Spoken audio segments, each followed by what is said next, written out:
Class 8 का chapter 11वां प्रकाश के खेल। प्रकाश का खेल क्या है? तो प्रकाश हमेशा सीधी रेखा में गमन करती है, इसे किसी माध्यम की जरूरत नहीं होती है।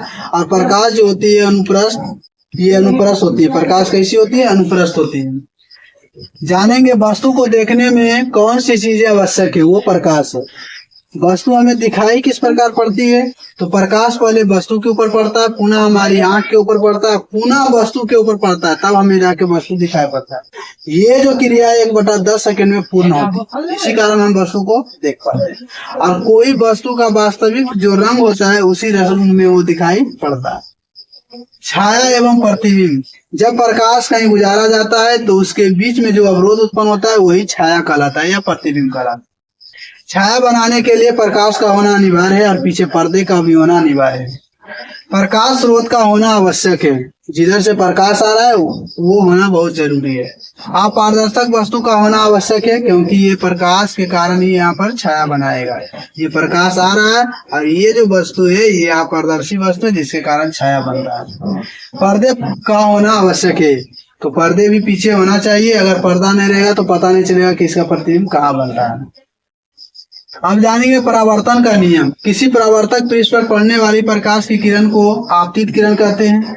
परावर्तक पृष्ठ से परावर्तन के पश्चात वापस लौटने वाली प्रकाश की किरण को परावर्तित किरण कहते हैं।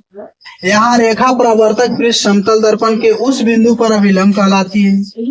नियमित तथा विस्तृत परावर्तन, वे किरण जो किसी भी सतह पर नियमित होकर लौटती हैं उसे कहते हैं नियमित, और जो किसी भी सतह पर पड़कर अनियमित लौटती हैं उन्हें कहा जाता है अनियमित।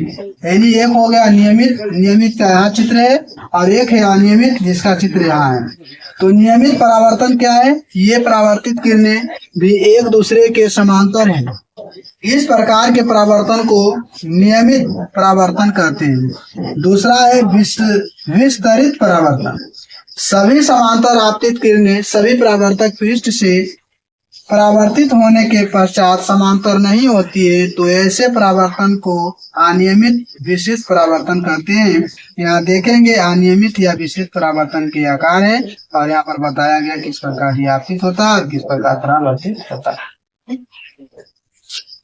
परावर्तित प्रकाश का पुनः परावर्तन। किसी भी समतल सतह पर जब प्रकाश की किरण पड़ती है तो पुनः इसका परावर्तन होता है, और इसे हम बोलते हैं परावर्तन का नियम।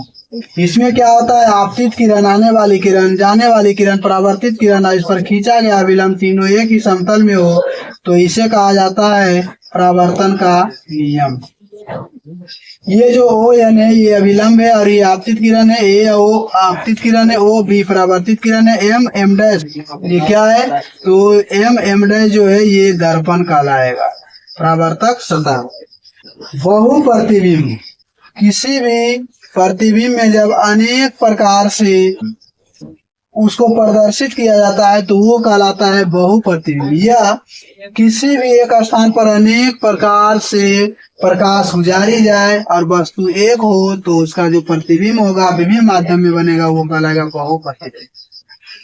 आवश्यक वस्तु, 2 समतल दर्पण, सेल टेप और पेंसिल लेकर हम बहुमूर्तिदर्शी को आसानी से बना सकते हैं कागज के माध्यम से, जो साधारणतः हम खेल के रूप में उपयोग भी करते हैं। तो बहुमूर्तिदर्शी में क्या होता है? जिसमें एक साथ हम रंगीन करके बहुत सारे फोटो को एक बार में अलग अलग कलर में देखते हैं।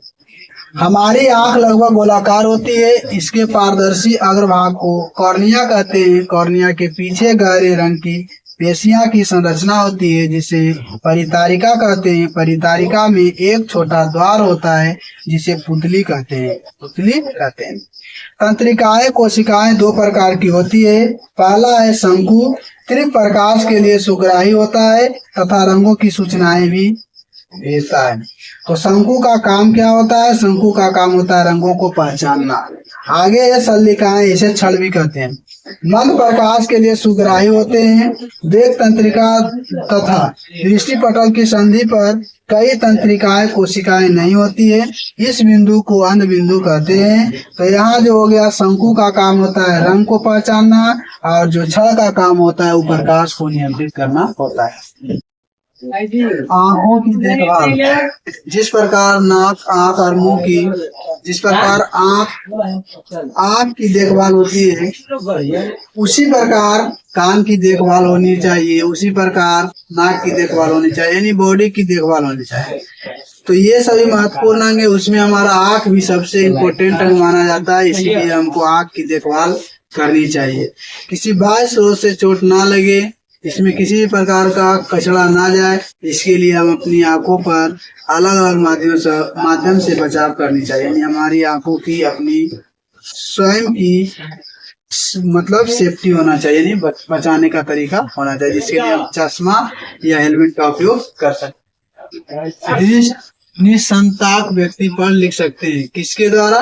ब्रेल पद्धति के द्वारा। ब्रेल लिपि के जो आविष्कारक हैं वो ब्रेल नामक एक व्यक्ति हैं, और ये कुछ जन्म के कुछ साल के बाद इनकी आंखों की रोशनी चली गई, और ये जबकि मेधावी छात्र थे, तो इन्होंने अंधे यानी दृष्ट व्यक्तियों के लिए एक लिपि बनाया, जिसका नाम ही पड़ा ब्रेल लिपि। इसमें कुल 9 छिद्र होते हैं, और उनमें कुल 64 प्रकार की जो होते हैं वो नीचे बनाया हुआ अलग अलग बॉटम होता है, जिसका उपयोग करके अंध व्यक्ति भी पढ़ सकते हैं। ये ब्रेल लिपि। जब प्रकाश किसी चिकने परावर्तक सतह पर आपतित होता है, तब नियमित परावर्तन होता है। विस्तृत परावर्तन खुरदरे सतह से होता है। परावर्तन के 2 नियम है। आपतन कोण परावर्तन कोण के बराबर होता है। आपतित किरण, परावर्तित किरण और परावर्तक पृष्ठ के आपतन बिंदु पर खींचा गया विलंब एक ही तल में है। किसी कोण पर झुके 2 दर्पण अनेक प्रतिबिंब बना सकते हैं। बहु प्रतिबिंब के कारण बहुमूर्तिदर्शी में अनेक सुंदर पैटर्न बनते हैं। हमारी आंखों के महत्वपूर्ण भाग है कॉर्निया, परितारिका, पुतली, लेंस, दृष्टिपटल तथा दृक् तंत्र। ब्रेल पत्ती का उपयोग करके दृष्टि निशक्त व्यक्ति पढ़ लिख सकते हैं, बिल्कुल आसान।